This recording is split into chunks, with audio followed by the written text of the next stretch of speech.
Баршаға сәлем достар, сіздермен спорт жаңалықтары. Видеоны бастамас бұрын арнаға тіркеліп, видеоға лайк басуды ұмытпаңыздар. Ең соңғы жаңалықтар тек қана бізде болады. Есепім порталы 2022 жылдың үздік боксшысы кім екенін атады. Америкалық Есепім порталы жартылай ауыр салмақта WBA белбеуі иегері Дмитрий Биволдың мексикалық Саул Канело Альвареспен өткізген кездесуін жылдың үздік апсеті деп таныды деп хабарлайды.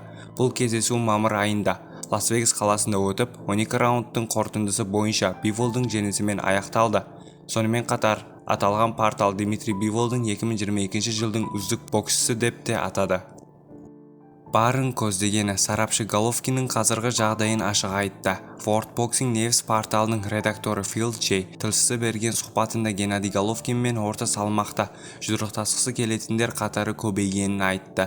Мұның алдында IBF ұйымы чемпионы Эскива Фалкаоға қарсы жекпе-жекте белбеуін қорғауға шақырды. Ал осы айқас жеңімпазы WBA регуляр титулы кубалық Эрсланда Ларамен шығу керек болатын. Орта салмақта қызықты ұсыныстар көбейді.